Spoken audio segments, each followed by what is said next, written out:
एक समय बनारस के अंदर, काशी के अंदर एक दामोदर नाम के बहुत बड़े व्यापारी रहा करते थे, बिजनेसमैन।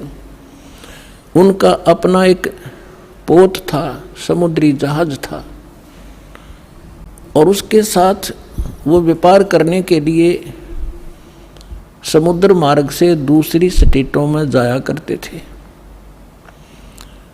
उसके साथ और भी उसी शहर के आसपास के काफ़ी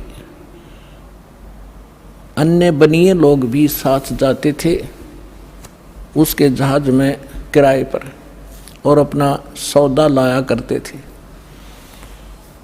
सेठ जी बाहर गए हुए थे और पीछे से उनकी धर्मपत्नी, जिसका नाम धर्मवती था, वो बहुत धार्मिक थी। सेठ दामोदर भी बहुत नेक आदमी थे, भक्ति बहुत विश्वास करते थे परमात्मा में। और हमारे हिंदू समाज के अंदर राम और कृष्ण, गणेश और इन भगवानों से ऊपर कोई हमारा इष्ट नहीं था। और ये सभी क्रियाएं हम किया करते थे, जो वो कर रहे थे, जो हम करते हैं वैसे ही वो किया करते थे। उसमें परमात्मा के बहुत से शिष्य हो गए थे और बहुत दुख दूर हो गए थे। एक दिन ऐसे ही उस सेठ की पत्नी धर्मवती के पास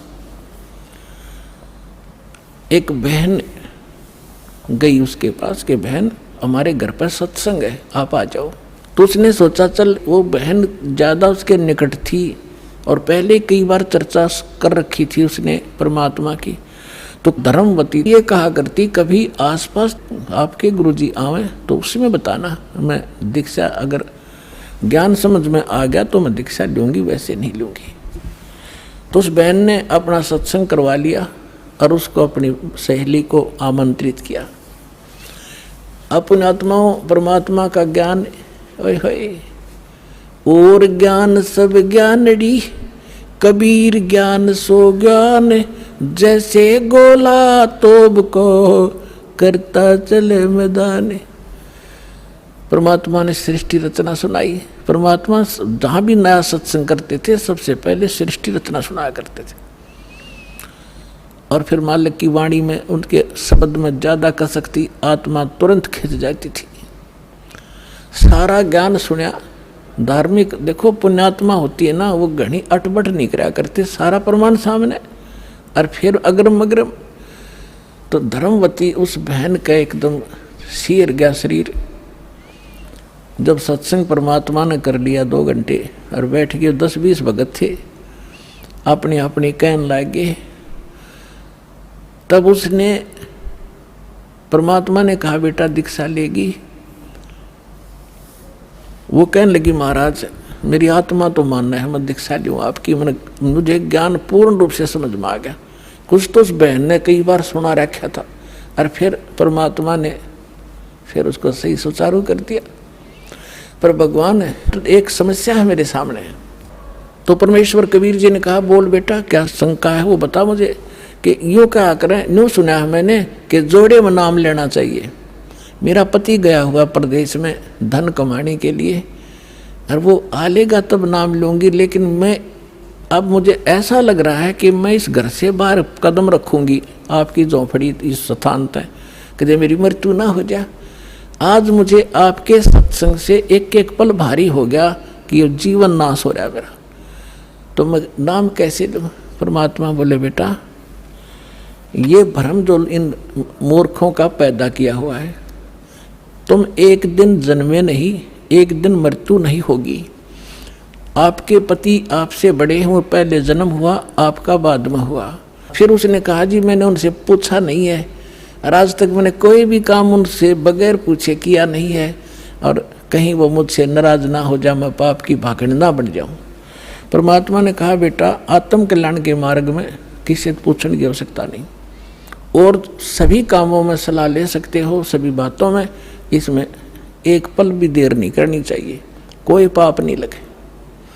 अब वो चाहे नो ठीक, गुरु जी के मुख से जो शब्द सुन लियो फाइनल सच्ची है, महाराज फिर दीक्षा दे दो। अब उसने नाम ले लिया। अब रोज ये मंत्र आप देख रहे हो, ये मंत्र दिया करते दाता सबसे पहले, केवल बीच बीच के 5। अब हम हिंदू इनके ऊपर आरूढ़ थे ही, लेकिन वो मंत्र गलत जाप करे थे। ये मूल मंत्र हैं इनके।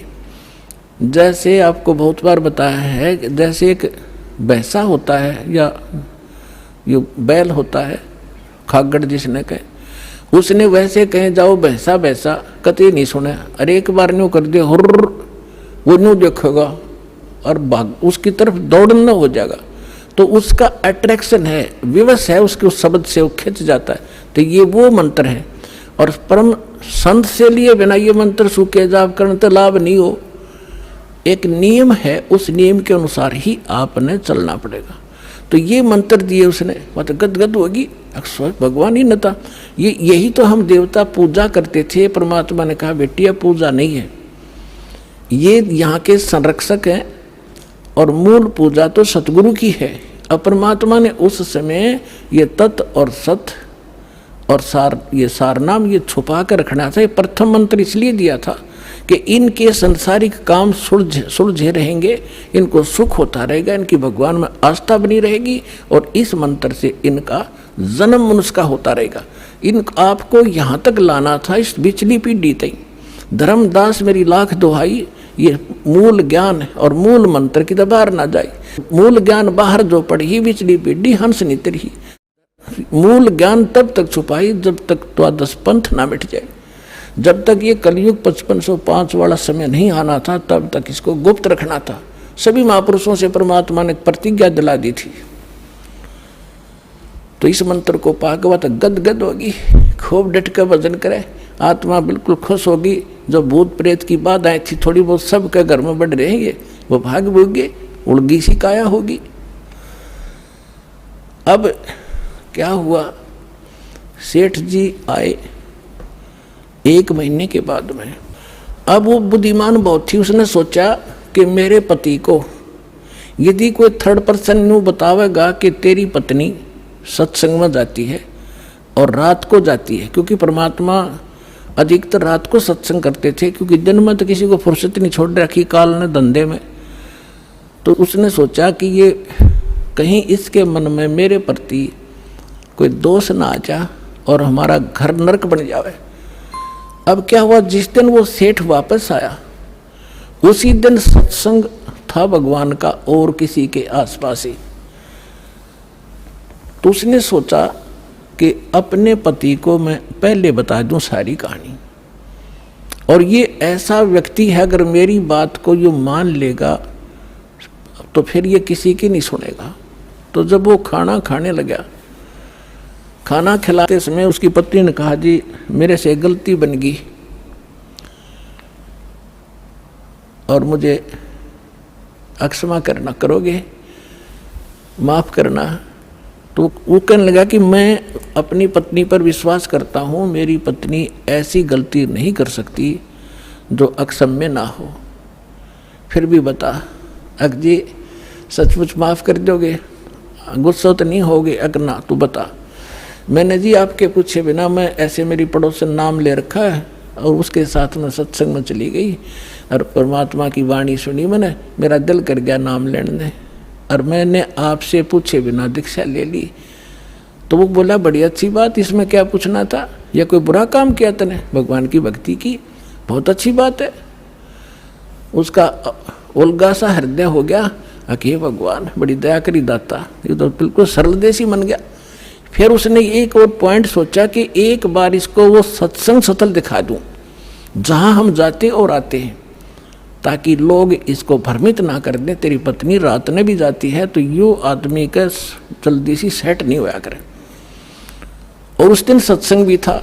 तो उसने कहा जी ऐसा है, गुरुजी का आज सत्संग है वहाँ पर, और मेरी साथ की सारी सहेली चली गई, मैं आपके भोजन पानी में लग गई और देर होगी और ना गई तो गुरुजी के दिन नाराज हो जा, आप मेरे साथ चल पड़ो। तो वो कहने लगा देखो मैं थका हुआ हूँ, दूर से आया हूँ, आप जाओ। और नो बोली आप मैं जाऊँ कैसे, रात का काम कोई साथ नहीं मेरे। तो वो कहने लगा मैं चल पड़ूंगा और जाते मुझे नींद आवेगी, बता मैं क्या सत्संग सुनूंगा। उसने पता था कि एक बार यूँ चल पड़ा और सत्संग सुन लिया तो आली नींद इसने। तो वो कहने लगी आप यूँ करियो, पीछे से बैठ जियो, नींद आ जाए तो सो जाइयो, गुरु जी कुछ ना कहा करें। तो उसने सोचा चल फिर तो कोई बात नहीं। वो दोनों पति पत्नी आ गए। अब बैठ गई पाछे ने, वो बैठ गया पीछे ने, भगतनी बैठ गई भगतमतियों में। परमात्मा ने वह सृष्टि रचना फिर सुनाई। वो तो जाने थे चोटने सामने मारना। अब लाला जी ने किसी नींद आवे थी, उसका कलेजा फट गया, थर थर कांपे गात सारा, और नौके सोके सुने ज्ञान कड़ी कसूती तरह। अब सारा ज्ञान सुन लिया। जब अपनी उसकी पत्नी आई, जी नींद तो नहीं आई? कि नींद करे मेरे तो बेचैनी होगी, काहे की नींद आवे थी? एक न्यू पूछ ले गुरु जी ते, मुझे नाम दे देंगे? तो उसने जाके कहा महाराज जी भगत जी आए हैं और यूँ कहे दीक्षा मिल जाएगी। कहा बेटा बोला। तब उसने क्या बोली, कहा जा नाम देंगे आपको। सेठ जी जाकर बैठ गया पास में, कहने लगा भाई सुन ले लाला जी। परमात्मा बोले देखो सेठ जी, आप हो इन देवताओं के गणे पुजारी, और परमात्मा का नाम लेने के बाद आन उपासना नहीं करनी होगी। वो कहते 100 वर्ष सतगुरु की पूजा, एक दिन आन उपासी और वो अपराधी आत्मा फिर पड़े काल की फांसी। 100 वर्ष गुरु की अनुसार साधना कर ली, सतगुरु के अनुसार, एक दिन भी आन उपासना कर ली ना किसी देवी देवता की, पिछली सारा भट्ठा बैठ जाएगा तेरा।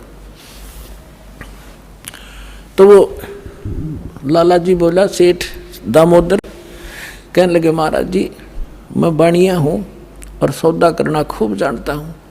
मैंने सारा कुछ सुन लिया और सब कुछ देख लिया। आज मैंने सारे कथा सुन रखी खूब बड़ी बड़ी, जो ज्ञान आपने दिया इस पृथ्वी पर नहीं।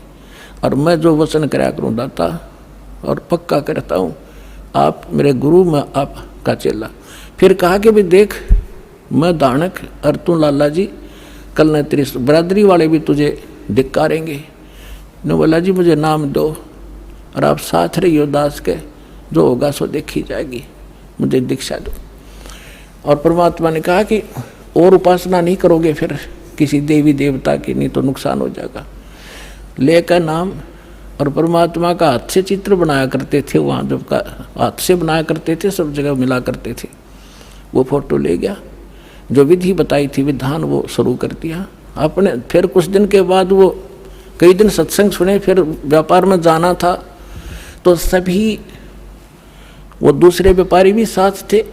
अब उसने क्या किया, उस जहाज के अंदर उसने अपना एक कक्ष बना रखा था जिसमें सारे देवी देवताओं के फोटो थे, और वहीं अपना घंटी बजाया करता, बैठ कर आरती करा करता, जय गणेश देवा माता थारी पार्वती, ये सारी कथा सारी आरती करा करता। अब उसने क्या किया, जाके पहले सारी मूर्ति उठाई और समुद्र में जहाज उठाए, समुद्र में जल प्रवाह कर दी, और एक फोटो परमात्मा कबीर जी का लगा ली। अब दूसरे जो थे वो लाला जी, उन्हें देखा रहे दामोदर ये देवी देवताओं के फोटो कहाँ गए? तो उसने बताया भाई मैंने दीक्षा ले ली गुरु जी से, और गुरु जी का जो सतगुरु की पूजा करते हैं ना, वो देवी देवताओं की पूजा नहीं करनी होती, इसलिए मैंने वो आदर के साथ जल प्रवाह कर दिया। तो वो सारे कहने लगे रहे तू भट्ठा बैठावेगा, तेरा नाश हो जाएगा। क्या है ये कबीर, ये धानक एक जुलाहा, इसकी कड़फंटी में आ गया तू, कहाँ बातों में आ गया, तेने देवता छोड़ दिए, रामकृष्ण जैसे बलवान भगवान छोड़ दिए, देखना तेरा क्या होगा। वो बोले भाई कुछ भी हो मेरे साथ, आप अपनी क्रिया करो, मैं आपको ना कहता, आप मेरे पीछे क्यों पड़ गए, मैं अपनी करूँगा, आप अपनी करो। अब उस दिन उसके बाद उसको कबीर कहने लगे कि यूँ आ गया कबीर, दामोदर कहना छोड़ दिया। ने बोला भाई कुछ भी कहो, थारी भी जी पवित्र है, भगवान का नाम लेते हैं, ठीक है मुझे मालूम है तुम किस विषय से कह रहे हो, कोई बात नहीं। अब वो चले गए और सब अपना माल लाद के बच्चों समेत जा रहे थे कुछ तो, क्योंकि 3-3 4-4 महीने वापस आया करते थे। जब वापस आ रहे थे पूरा माल लाद के, और बीच में जब आ लिए समुद्र के, एक भयंकर साइक्लोन उठा, तूफान, समुद्री तूफान 30-40 फुट ऊंचा होकर और इतनी 200 किलोमीटर प्रति घंटा की स्पीड से चला करता, जहाज का तब निशान भी ना पाओ उस वक्त पड़ा है। और देख लिया उन नबी, क्योंकि छोटे मोटे तूफान कई बार ऐसे होते थे, वो उनको पता था ऐसी स्थिति थी बहुत भयंकर होती है। उन्होंने देखा तूफान उठ गया भाई, शाम का समय था, बिल्कुल सूर्यास्त होने वाला था। अब इतना भयंकर तूफान उठा, उन्होंने देखा कि वो तब हो गया, काम बिगड़ गया। और तो थोड़ी बहुत तूफान दूर था, समुद्र में हलचल पहले शुरू होगी और जहाज डगमग करने लगा जो बुरी तरह। अब सारे अपने अपने देवता ने याद करें, कोई राम ने, कोई कृष्ण ने, जो भी जिसका इष्ट था, और दामोदर शांत बैठे। अब सब घबरा रहे थे, घिघी बंदगी, बच्चे मरे, सारी संपत्ति का नाश हुआ था। तो वो कहने लगे, दामोदर आप क्यों नहीं अर्ज करते अपने गुरुजी से कि मैं क्या करूँगा, मेरा गुरुजी तो गरीब सा व्यक्ति है, मेरे भगवान, और आपके इसे ताकतवर भगवान जिन्हें पहाड़ तक ठा लिए, आप बच्चों के मैं बच जाऊँगा, आप कर लो अपनी अर्ज। जब उन्होंने देखा कोई जतन काम नहीं कर रहा, उनमें एक वृद्ध लाला जी था, नो क्या कर भाई, क्या कर सतगुरु का भगत तगड़ा हो से, आप एक वे अर्ज कर दो। ने बोला तुम बैठ जाओ, कदे बीच में फिर नो को महाराज ने सुन ली थी, अग बैठा को नहीं जाता, तो कर लिया रजम बंद हो जाते। तब दामोदर ने कहा था, हे परमात्मा आपका ज्ञान समझ में आ गया, और मैंने आपकी महिमा इनका घड़ी गा रखी है, और दाता मुझ नीच के, ठीक है आप तो समर्थ हो, सक्षम हो, कुछ भी कर सकते हो, अगर आज कोई उकचुक होगी मुझ नीच के कारण होगी, मेरे में कोई त्रुटि होगी, मैं आपकी मर्यादा ठीक नहीं कर पाऊंगा, हे परमात्मा आपकी बेइज्जती का कारण ये दास बनेगा। न्यू कह के बेहोश हो गया, अर्ध से पुकार के। इस बात ने सोच कर मैं तो बहुत क्या करता, परमात्मा न्यू कर दिया, उसका न्यू कर दिया, उसके ऐसे कर दिया। इतने समय में अंधेरा हो गया, रात के 8-9 बज गए, और चांदनी रात्रि थी। तूफान ऐसे बैठ गया जैसे छाड़ा सा, वहीं का वहीं, न्यू का न्यू धरती।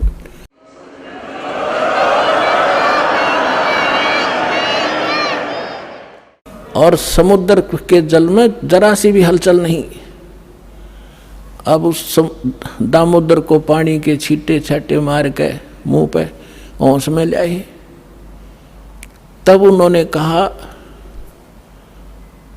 कि भाई दामोदर हमसे बड़ी घनी गलती हुई, हमने आपके गुरुदेव की बेइज्जती करी, हम कति नीच प्राणी हैं।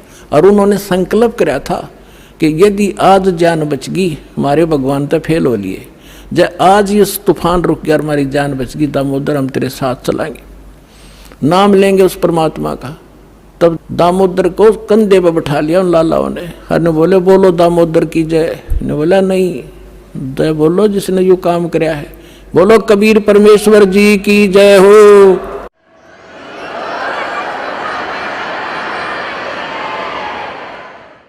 अब उधर से परमात्मा उसी दिन रात्रि में सत्संग कर रहे थे 7-8 बजे सी,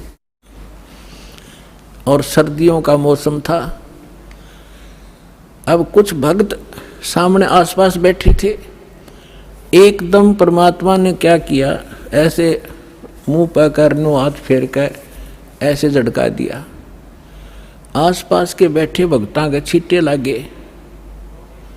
उन्होंने सोचा भाई पसीने कैसे आगे सर्दी में, गुरुजी आपका पसीने आगे? तो प्रभु बोले ना भाई पसीने को नहीं आए। और क्या था, ये पानी कहाँ से आ गया? कि मेरे भगत का जहाज डूबा था, दामोदर सेठ नहीं था, भी नाम लेके गया था, हाँ जी, उसका जहाज डूबा था भाई, अब वो उसने बचा कर आया हूँ। अब वो भगत सोच रहे थे अब भाई, अब क्योंकि हम भक्ति अवश्य करते हैं लेकिन विश्वास दृढ़ नहीं होता।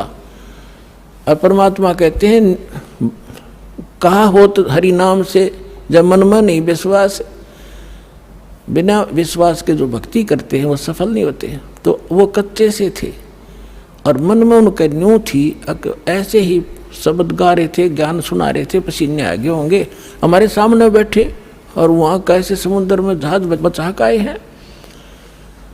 वो तो बात कही आई हुई। अब वहाँ से जब वो चलकर आए सेठ, 1-2 दिन और लग गया उन्होंने, उस दिन फिर सत्संग हो रहा था। वो पहले अपने घर गया, घर जाकर पता चला कि मेरी धर्मपत्नी भी उड़े जा रही है, सत्संग में गई हुई है। और सारे वो सेठ ने बोले पीछे घर जावांगे, और सारे बच्चा ने साथ ले रहे। पहले अब परमात्मा का उपदेश लेंगे, जब घर बढ़ाएंगे। अब हमारा बाकी आज का जीवन, आज के बाद का जीवन उनका ही हमारा। और सारे वहाँ चलेंगे, सीधे वहाँ 15-20 लाला जी उनका परिवार है। अब क्या हुआ, अब उधर सत्संग चल रहा था, वही भक्त मिले जुले से वो आया करते उस क्षेत्र में, तो सारे वही बैठे। और पीछे थे क्या हुआ, वो सारे के सारे जाकर बाहर खड़े हो कहने को जय हो पाबंदी छोड़ कबीर साहब की, जय हो भगवान कबीर साहब की। परमात्मा बोले रे बाहर कौन शोर कर रहा, पता करके आइयो। अब जो ही वो बाहर गए भक्त पता करने आंगन से बाहर, तो उन्होंने देखा दामोदर को, वो सब जाने थे क्योंकि वो आते जाते थे सत्संग में। तो उन्होंने आकर बताया जी दामोदर सेठ आ रहा है और उसके साथ और कई लाला जी हैं, सेठ हैं, और आपका दर्शन करना चाहते हैं। बोला बुला लो भाई, क्या बात होगी। वो सारे आगे चरणा में अपने दंडोत प्रणाम करें, हे भगवान आपने दया कर दी, हमारे जीवन रक्षा कर दी। परमात्मा हमसे बहुत भूल हुई, हमने बहुत गलती की, आपके भक्त को बहुत सताया, टॉर्चर किया, इसको माफ़ करो हम अपराधियों को। भगवान आपने हमारी जान बचा दी, हमारा जहाज डूबता आपने बचा दिया। परमात्मा बोले क्या कह रहे हो भाई। और परमात्मा चाहते थे जिनका मन में शंका थी, वो उनका भ्रम निवारण करने के लिए सच बताओ सारी कहानी क्या हुआ था, कि भगवान ऐसे ऐसे हो गया था।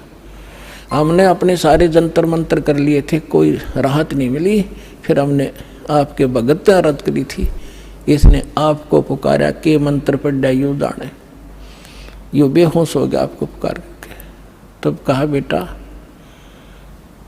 मैं ही वहाँ पहुँचा था और आपकी रक्षा करी थी, और आपका अब सौभाग्य है कि आपको इस संकट आपके लिए वरदान से दोगा कि आपके समझ में आगे और आप यहाँ आगे दीक्षा लो और अपना कल्याण कराओ।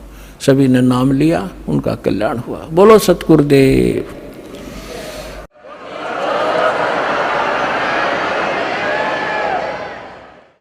दामोदर सेठ के हुए थे अकाज, अर्ज करी डूबता देखे जहाज। दामोदर सेठ के हुए थे अकाज, अर्ज करी डूबता देखे जहाज।